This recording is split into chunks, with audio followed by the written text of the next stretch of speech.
le monde de la crypto-monnaie. Salut chers internautes, j'espère que vous allez très bien. Et aujourd'hui, nous allons entamer la deuxième vague de notre formation de la branche analyse fondamentale de la crypto-monnaie. Si vous êtes pour la première fois sur cette chaîne, ici c'est Crypto Fortune où nous partageons de contenu gratuit sur la crypto-monnaie, la blockchain et comment vous pouvez être un investisseur rentable tout en préparant votre fortune et votre avenir grâce à la crypto-monnaie.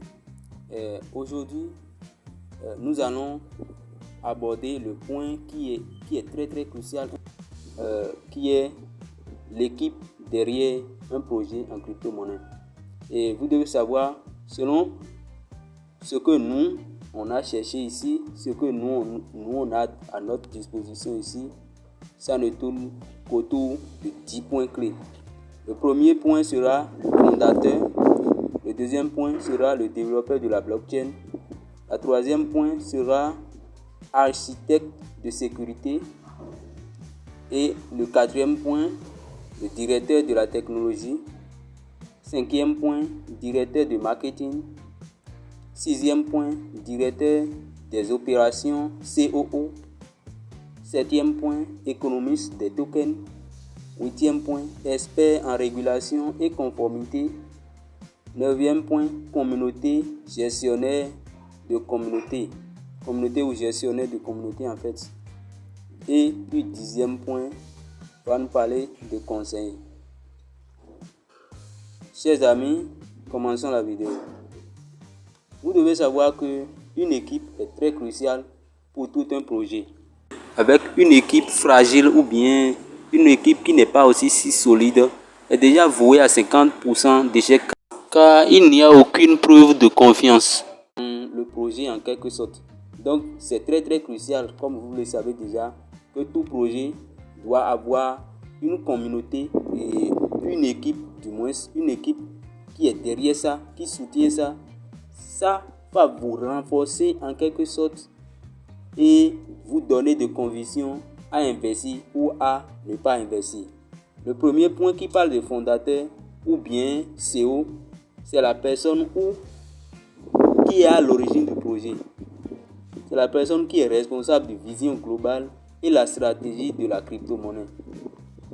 Le point 2 va nous parler de développeur de blockchain. Le développeur, quel est son rôle? Les développeurs sont généralement des ingénieurs spécialisés dans le développement de la blockchain, de la cryptographie et de l'infrastructure technique. Ils sont responsables de la création et de la maintenance du code source. Troisième point, architecte de sécurité. Lui, il est chargé de veiller à la sécurité du réseau, incluant la protection contre les cyberattaques. Non seulement ça, les vulnérabilités du code et les problèmes de la confidentialité. Le point 4 nous parlera du directeur de la technologie, CTO. Le directeur de la technologie, quel est son rôle? Il est responsable de l'orientation de la technologie, du projet, des choix techniques et de la supervision des équipes de développement.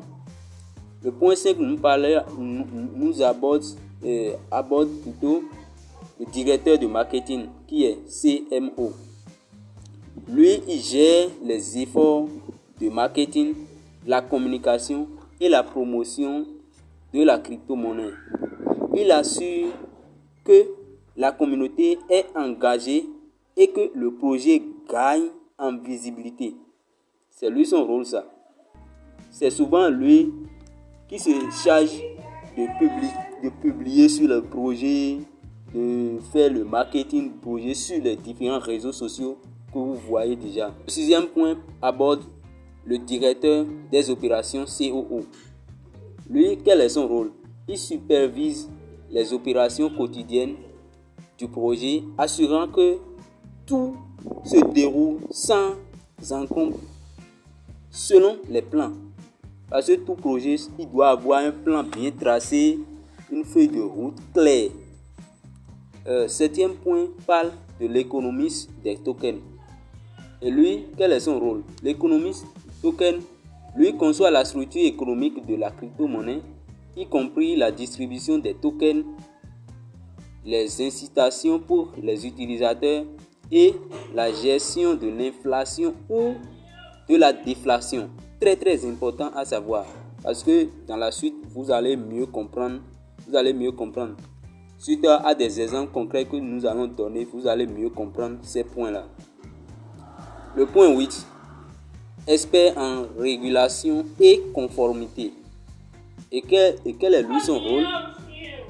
Il est chargé d'assurer que la crypto-monnaie est conforme aux régulations locales et internationales, notamment en matière de finance et de protection des données. Parce que en crypto-monnaie, c'est le monde de la finance et on parle généralement de la finance décentralisée et les crypto-monnaies plutôt, ils sont venus pour rendre de façon décentralisée la finance. C'est leur premier objectif ça. Donc si un projet crypto-monnaie ne respecte pas ça, ça vaut pas la peine d'aller se positionner sur ça. En tout cas, vous avez tout le temps votre choix et tout le choix ne revient qu'à vous. Le 9e point va nous parler de la communauté ou gestionnaire de communauté. Et lui, quel est son rôle? Il gère les relations avec la communauté et répond aux questions et assure la communication plutôt entre les développeurs et les utilisateurs. Et le point 10 va nous parler de conseil. Conseil, quel est son rôle? C'est un groupe de personnes expérimentées. Bien sûr, il faut qu'il soit expérimenté, il faut qu'il y ait des personnes qui sont expérimentées dedans, dans le domaine de la blockchain, de la finance bien sûr également, ou de la technologie, qui conseille l'équipe de direction sur la stratégie de développement et de la conformité. Très très capital. Donc ce sont ces 10 points-là qui sont inclus dans ce qu'on appelle équipe d'une communauté, équipe d'un projet en crypto-monnaie. Et l'exemple que nous allons donner ici serait l'exemple de l'Ethereum, comme nous avions déjà donné ça dans le point numéro 1 qui est la tokenomie d'un projet en crypto-monnaie. Comme c'est Ethereum, nous avions utilisé pour donner l'exemple. C'est également lui nous allons prendre ici pour donner l'exemple de l'équipe. Et ici, en tête, nous avons, si nous prenons l'Ethereum, c'est un projet solide. C'est un projet solide qui a en tête Vitalik Buterin comme cofondateur et concepteur principal. Vitalik Buterin, c'est l'un des cofondateurs de l'Ethereum et concepteur principal de la plateforme. Il a proposé l'idée d'Ethereum en 2013 comme une plateforme décentralisée qui permettrait aux développeurs de créer des applications décentralisées DApp en utilisant des contrats intelligents. Buterin est une figure centrale dans l'écosystème d'Ethereum et est largement reconnu pour sa vision et son expertise technique. Après lui, il y a Gavin Wood qui est cofondateur également et développeur principal. Gavin Wood est un autre cofondateur d'Ethereum et a joué un rôle crucial dans le développement technique du projet. Il est l'auteur de Yellow Paper, c'est-à-dire la feuille route d'Ethereum, qui est la spécification technique formelle de la machine virtuelle Ethereum EVM. Et Gavin également, il écrit le premier client d'Ethereum en engageant C++. Ça là, c'est un peu technique, hein? Bon, vous n'avez pas trop besoin de comprendre ça là. Parce que vous voulez juste être investisseur profitable comme moi. Bon. Mais les détails techniques, ça importe à des moments donnés. Également, c'est plus tard, il a fondé Parity Technologies et est le créateur de Polkadot. Donc, vous voyez un peu. Donc, il n'est pas seulement dans Ethereum. Il a créé aussi Polkadot. Après, il a créé Polkadot. Ça veut dire qu'il a d'expérience dans le domaine. il a expérience dans le domaine en quelque sorte. C'est ce que ça veut dire. Donc le point 3 ici aborde que c'est Joseph Lubin qui est le troisième cofondateur de Consensus. Consensus, bien sûr. Joseph Lubin est également cofondateur d'Ethereum et a contribué au financement, bien sûr, initial du projet. Après la création d'Ethereum, Lubin a fondé Consensus, une entreprise qui développe des solutions logicielles basées sur Ethereum et soutient de nombreux projets dans l'écosystème d'Ethereum. Consensus est l'un des plus grands incubateurs et contributeurs de l'infrastructure d'Ethereum. Donc c'est un projet très très solide. Mihai Alizis, le cofondateur également, c'est aussi un autre cofondateur. Lui, il travaille du côté de Vitalik Buterin pour fonder l'Ethereum. Avant l'Ethereum, Alizis était impliqué dans Bitcoin Magazine avec Buterin. Il a contribué à la fondation de la plateforme d'Ethereum et a joué un rôle important dans l'établissement de la fondation d'Ethereum en Suisse.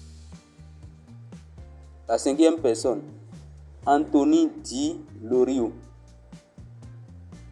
Lui, quel est le rôle qu'il a joué? Il est également le cofondateur, mais il a été l'un des premiers financiers du projet. Di Lorio, un entrepreneur et investisseur bien connu dans l'espace de crypto-monnaie, et a joué un rôle important dans les premières étapes du développement d'Ethereum en fournissant un soutien financier et stratégique. Le point 6 parle de Charles Hoskinson. Donc c'est un autre cofondateur également. Charles Hoskinson a été l'un des cofondateurs d'Ethereum et a initialement dirigé les efforts pour structurer la fondation d'Ethereum comme une entité à but non lucratif. Ça veut dire que c'est décentralisation en fait, en quelque sorte. C'est qu'il veut faire de l'Ethereum la décentralisation. Bon, continuons d'abord. Il a quitté le projet en raison de la divergence sur la direction de l'organisation. Par la suite, Hoskinson a fondé DHK Input Output Hong Kong, une entreprise de recherche et de développement blockchain, et est devenu le créateur de Cardano. Vous voyez un peu là où les sous-projets Cardano, les Polkadot, ils ont quitté. Donc c'est un peu ça. Une autre plateforme blockchain populaire. Il a aussi créé une autre plateforme de blockchain populaire.